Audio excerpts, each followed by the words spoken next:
Hello friends, welcome to our channel Investors Hustle. आज हम बात करेंगे सर कि अगर आपने मन बना ही लिया है कि आपने शेयर मार्केट में या स्टॉक मार्केट में इन्वेस्ट करना ही है, इफ़ यू वांट कि आप चीज़ें स्टार्ट करें, तो लास्ट वीडियो में हमने सर डिस्कस किया था शेयर मार्केट की कुछ ऐसी चीज़ें जो यूजुअली हम इग्नोर करते हैं एंड जहाँ पे आप लॉस के चांसेस काफ़ी ज़्यादा करते हैं। रीज़न बीइंग कि 90% लोग तो सर पैसा शेयर मार्केट में ख़राब करते हैं। ये रीज़न बीइंग कि ये सर उनका खुद का ही फॉल्ट होता है, यहाँ पे किसी और का फॉल्ट होता नहीं है यूजुअली, ठीक है। बट अगर आपने स्टार्ट करना ही है तो how to pick your first stock, आपको कैसे पिक करना है, इसके लिए हम आपको कुछ सजेशंस, कुछ ऐसी चीज़ें बताएंगे कि आपको हेल्प करेगी सो दैट कि आप वहाँ पे प्रॉफिट ही अर्न करें। अगर आपने करना है, आप वहाँ पे लॉस बियर ना करें। स्टार्ट करते हैं सर। फर्स्ट जो हमारा यहाँ पे रहेगा वो रहेगा past performance of company. Past performance की बात करें, हम यहाँ पे कंपनी की रेपुटेशन की बात कर रहे हैं। हम यहाँ पे नंबर्स की बात नहीं कर रहे हैं, यहाँ पे हम उनका ग्राफ या ट्रेंड स्टडी नहीं कर रहे। यहाँ पे हम बात कर रहे हैं कि कंपनी कंप्लायंसेस को लेके, रेगुलेटरी बॉडीज़ को लेके कितना अवेयर है, या वहाँ पे ये है कि सेबी के नोटिस आ रहे हैं, आरबीआई के नोटिस बैंक को आ रहे हैं कि आपका सीआरआर, एसएलआर आपका फॉल कर रहा है। तो इन चीज़ों को लेके कंपनीज़ के परफॉर्मेंस कैसी है। कंपनी का एक ही बार नोटिस इशू हुआ है, देन अगेन वो फ्यूचर में भी चीज़ों को लेके मिस्टेक कर रही है, सेम मिस्टेक्स वो फॉलो कर रही है कि वो आरओसी के कंप्लायंसेस है या सेबी के गाइडलाइंस है फॉलो नहीं कर रही है, तो ऐसी कंपनी सर बहुत काफ़ी हद तक चांसेस होते हैं कि वो फ्यूचर में आपको लॉस कराएगी। क्योंकि एक उनका मोमेंट, एक ऐसा कोई लीगल सूट, ऐसा कोई केस पूरा उनका जो मार्केट कैपिटलाइजेशन उसको क्रैश कर सकता है, एंड वो भी बहुत बड़े स्केल पे। एक न्यूज़, एक लीगल केस अगर इनके ऊपर होता है तो इनके स्टॉक प्राइसेस जो है बहुत सडनली फॉल करते हैं। तो आपको बहुत अवेयर होकर यहाँ पे ये पिक करना होता है कि किस कंपनी में आप पैसा इन्वेस्ट कर रहे हैं, उनकी रेपुटेशन कैसी है ओवर द पीरियड, कितना वो अपने रेगुलेटरी बॉडीज़ को लेके परफॉर्म कर रही है in order to maintain their regulations. Next हम बात करते हैं कंपनी का परफॉर्मेंस भी आपको देखना है कि मैनेजमेंट का परफॉर्मेंस कैसा है। मींस कि जो लोग कंपनी को चला रहे हैं, जो लोग डिसीजन मेकिंग पावर जिनके पास है, उन लोगों की परफॉर्मेंस कैसी है। अभी रिसेंट एक एग्जांपल सर लेते हैं जेट एयरवेज़ का। तो जेट एयरवेज़ के सीईओ नरेश गोयल, यहाँ पे बहुत बड़ा फेलियर, उनका स्ट्रैटेजिक जो फेलियर जो रहा है। अभी रिसेंटली हमारा जो जेट एयरवेज़ जो सर डूबा है, एक तरीके से हम कह सकते हैं कि पूरा लाइक बहुत बड़ा सेक्टर था जेट एयरवेज़ का। मतलब इट वाज टॉप 3 जो एयरलाइन कंपनीज़ है उसमें जेट एयरवेज़ ऑपरेट कर रहा था, but still it failed. Reason कि यहाँ पे मैनेजमेंट की परफॉर्मेंस नहीं अच्छी थी। मैनेजमेंट की जब हम बात करते हैं तो यहाँ पे आपके सीईओज़, जो कंपनी के जो प्रमोटर्स है या चेयरमैन है, बोर्ड है, बेसिकली जो आपके जो डिसीजंस को इम्पैक्ट कर सकते हैं, हम उस पर्टिकुलर बॉडी की बात कर रहे हैं। हम उनके जो एम्प्लॉयज़ है या कंपनी का क्या मार्केट है, हम इन चीज़ों की बात नहीं कर रहे हैं। बट कंपनी क्या डिसीजंस लेती है बैठ के, कंपनी अपनी ऑपरेशंस को लेके क्या डिसीजन लेती है, अपने रेवेन्यू को लेके, अपने इन्वेस्टमेंट्स को लेके, अपने फ्यूचर प्लानिंग को लेके क्या डिसीजंस लेती है, बहुत मैटर करता है कि कंपनी आगे जाएगी या कंपनी वहाँ पे डूबने के कगार पे जाएगी।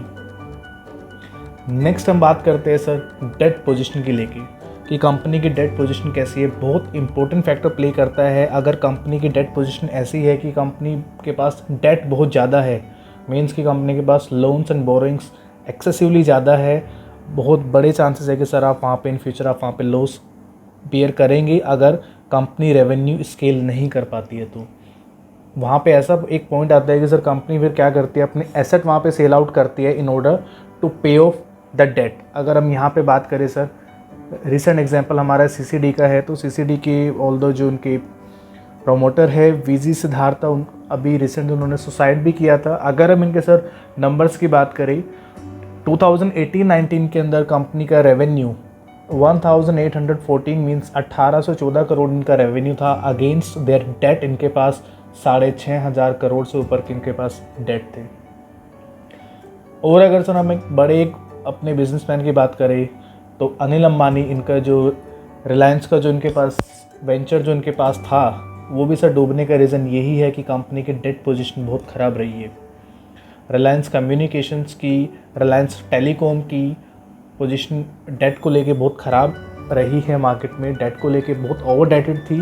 दैट इज़ द रीज़न कि कंपनी मतलब लॉसेस में आई एंड मतलब कंपनी वहाँ पे डूबी है। ऑल्दो अभी के टाइम पे सपोर्ट उनको मुकेश अंबानी कर रहे हैं, उनके मतलब बड़े भाई हैं, but that was the soul reason कि कंपनी वहाँ पे डूबने के कगार पे है। नेक्स्ट हम बात करते हैं कि अब ये एक ऐसी चीज़ होती है कि जो आप यूजुअली आप कोई भी स्टॉक में इन्वेस्ट करने से पहले आप ये तो आप देखते ही है कि रेवेन्यू या प्रॉफिट क्या है। अगर हम बात करते हैं रेवेन्यू की, तो रेवेन्यू का मतलब सर यही नहीं होता है कि सेल्स अपनी उन्होंने मार्कअप की है, सेल्स के साथ प्रॉफिट कितना उन्होंने मार्कअप किया है वो भी डिपेंड करता है। प्रॉफिट और रेवेन्यू कैसे ऑपरेट करता है सर कि लेट्स सपोज कि आपने 1000 करोड़ का रेवेन्यू किया है किसी पर्टिकुलर ईयर में एंड वहाँ पे आपका प्रॉफिट 200 करोड़ से, नेक्स्ट ईयर में आप 1000 का 1500 आप अपना सेल्स आप बूस्ट करते हैं, मीन्स कि आपने 50% से अपना रेवेन्यू स्केल अप किया है, बट प्रॉफिट आपका वहाँ पे जो लास्ट ईयर 200 CR था अगेंस्ट दैट वो अभी 210 CR ही है। मीन्स की कंपनी क्या कर रही है, कंपनी अपनी सेल को स्केल अप करने के लिए अपनी मार्जिन्स वहाँ पे लोअर डाउन कर रहे हैं, वो डिस्काउंट फ्लो कर रहे हैं, वो अपना जो डिस्ट्रीब्यूटर है या एडवर्टीजमेंट है वो मतलब अपनी क्वालिटी पे नहीं, वो अपना जो प्राइस को लेके कॉम्प्रोमाइज़ कर रही है, तो वहाँ पे सर आपको कोई गेन नहीं होगा। Ultimately it's all about the profit की प्रॉफिट कितना कंपनी लेके आ रही है। तो अगर आप रेवेन्यू ट्रेंड को अगर स्टडी करते हैं साथ में प्रॉफिट ट्रेंड को भी स्टडी करिए कि रेवेन्यू स्केल अप करने के साथ साथ प्रॉफिट कितना स्केल अप किया है। नेक्स्ट हम बात करते हैं रिटर्न ऑन कैपिटल के लेके। तो return on capital sir basically क्या होता है कि आपने कितना कैपिटल इन्वेस्ट किया, आपने कितना पैसा लगाया, उस पैसे को लगाने के बाद आपने कितना रिटर्न आपको एनुअलाइज बेसिस पे वहाँ से मिल रहा है। ये सर एक ऐसा फैक्टर होता है कि लेट्स सपोज कि आपने ठीक है आपने 1000 करोड़ की कंपनी है, 1000 करोड़ का वहाँ पे कैपिटल इन्वेस्टेड है एंड वहाँ पे आपके रिटर्न्स आ रहे हैं let's suppose 100 CR। At the same time एक कंपनी है उसका भी सेम कैपिटल है 1000 CR का एंड वो रिटर्न्स लेके आ रही है 200 CR के, मीन्स कि वहाँ पे 20% का आपके रिटर्न कैपिटल पे मिल रहा है। यहाँ पे आपका 10% जो आपका ROC है, रिटर्न कैपिटल जो है यहाँ पे 10% है। तो आपका जो बेटर सेगमेंट की अगर हम बात करें, ऑब्वियसली जो 200 करोड़ 1000 करोड़ लगा के जो 200 CR अर्न कर रही है एनुअली, वो कंपनी ज़्यादा बेटर है। तो आप ROC आपका रिटर्न ऑन कैपिटल जितना बेटर होगा, इट्स बेटर कि आप उसी पर्टिकुलर स्टॉक को पिक करिए। एंड बहुत सिंपल फॉर्मूला होता है कैलकुलेट करने का, ऑल्दो ये चीज़ें आपको अवेलेबल हो जाती है, कोई भी आप ट्रेंड स्टडी करते हैं आपको वहाँ पे जो उसका रिटर्न ऑन कैपिटल है वो आपको मिलता है। बट अगर आप करना चाहें तो टोटल जो इन्वेस्टेड जो कैपिटल होते हैं, टोटल मीन्स जो ओनर्स मनी होता है जिसमें आपका भी शेयर रहता है, उसके अगेंस्ट में नेट प्रॉफिट कितना आया है, that is your return on capital. बहुत बड़ी चीज़ नहीं होती, ये सारे जो डेटा है आपको अवेलेबल हो जाते हैं, बट आपको बहुत बारीकी से ये चीज़ें कंसिडर करनी होती है। नेक्स्ट हम बात करें तो कंपनी का कस्टमर सेटिस्फैक्शन कैसा है। कोई भी कंपनी बिजनेस जब भी लेके आएगी अगर उसका कस्टमर सेटिस्फैक्शन अच्छा है। हम बात करें एप्पल का, सर बहुत अच्छा कस्टमर सेटिस्फैक्शन है, कस्टमर रिटेन करती है। नोकिया हमारी कंपनी है, तो आज के टाइम पे नहीं है, बट कंपनी का कस्टमर सेटिस्फैक्शन बहुत ही रेप्यूटेड कंपनी है, बहुत ही अच्छे स्केल पे उनका ये चीज़ें उन्होंने ऑपरेट की है। तो ये चीज़ें बहुत मैटर करती है कि लाइक मार्केट में कंपनी की वैल्यू क्या है इन टर्म्स ऑफ प्रोडक्ट। आपका कस्टमर वहीं से रिटेन होगा। चलो लेट्स सपोज कि आपने एक नया प्रोडक्ट लॉन्च किया है, तो इस साल तो आपने सेल्स अपनी बूस्ट कर ली है, बट नेक्स्ट ईयर प्रोडक्ट में कंप्लेन है, आप वहाँ पे रेवेन्यू आप स्केल अप कर नहीं पा रहे, इनफैक्ट आपका रेवेन्यू वहाँ पे फॉल कर गया। तो आपको वहाँ पे सर नेक्स्ट ईयर आपने ये सोच के आपने पैसा लगाया कि चलो कंपनी बहुत अच्छा है, यहाँ पे एक बड़ा अच्छा प्रोडक्ट लॉन्च किया है, बड़ा अच्छा वो रेवेन्यू लेके आ रही है, बड़े अच्छे नंबर्स वहाँ पे आपको दिख रहे हैं, नेक्स्ट ईयर आपने पैसा वहाँ पे ख़राब कर दोगे आप पैसा। तो ये चीज़ें भी आपको स्टडी करनी होती है and based on their past trend. वहाँ पे बहुत एक शॉर्ट टर्म को लेके जज नहीं करिए कि कंपनी ने इस पर्टिकुलर ईयर में परफॉर्म किया है तो वो नेक्स्ट ईयर में भी करेगी। एटलीस्ट उसका 3 to 4 ईयर्स का जो कंपनी की जो इमेज है उसको स्टडी करिए।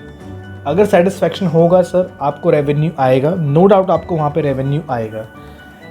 एक सर इन्वेस्टमेंट पर्सपेक्टिव से एक और चीज़ सर जो आप कंसिडर कर सकते हैं वो क्या है, एक बहुत बड़ा फैक्टर है कि अगर आप मार्केट कैपिटलाइजेशन को देखें कंपनीज का, तो आप ये सोचिए कि आप वहाँ पे जो भी पैसा आप इन्वेस्ट करने का सोच रहे हैं, वहाँ पे 10,000 इन्वेस्ट करने का सोच रहे हैं कि 1 लाख करने का सोच रहे हैं कि 5,000 करने का सोच रहे हैं, आप ये मत देखिए कि कंपनी 1000 करोड़ की है और आपका बस 10,000 है, वो 1000 करोड़ ही डूबेगा तो आपका तो बस 10,000 ही लगा है। आप ये सोचिए कि आप वहाँ पे पूरा 1000 करोड़ ही लगा के देख रहे हैं, आप वहाँ पे पूरा 5,000 करोड़ जो मार्केट कैप है, आप पूरा पैसा वहाँ पे लगा रही है।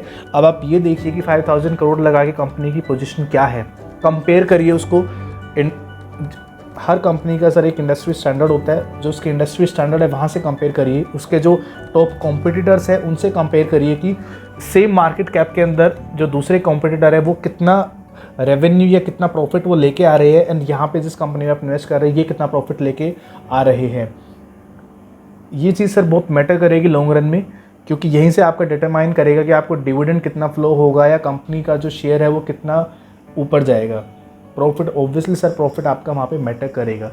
सो ये सर चीज़ें हैं जो आप कंसिडर कर सकते हैं before picking your first stock. अगर आपको बिल्कुल भी नहीं पता है कि कैसे आपने मूव ऑन करना है, कैसे आपने गो अहेड करना है, अगर आपने अपना फर्स्ट शेयर या फर्स्ट स्टॉक पिक करना है, एंड ग्रेजुअली आप ये सारी चीज़ें समझेंगे, बट आपको ये चीज़ें बहुत ध्यान से या बहुत आपको फोकस्ड अप्रोच लेके ये सारी चीज़ें स्टडी करनी होती है। So this was a video for today sir. अगर आपको एक यूज़फुल कंटेंट लगा है तो प्लीज़ लाइक करिए, एंड चैनल को अगर सब्सक्राइब नहीं किया है तो चैनल को सब्सक्राइब करिए सर। आपको हर दिन आपको एक ऐसा वीडियो मिलेगा जो आपके इन्वेस्टमेंट से रिलेटेड, आपके सेविंग से रिलेटेड, आपके मनी मैनेजमेंट से रिलेटेड, आपके बड़े सारे ऐसे टूल्स को लेकर सर हम वीडियोज़ बना रहे हैं। तो चैनल को सब्सक्राइब करिए, आपको कंटेंट हेल्पफुल ही मिलते रहेंगे। And thank you for watching us. Stay connected, keep growing. Thank you.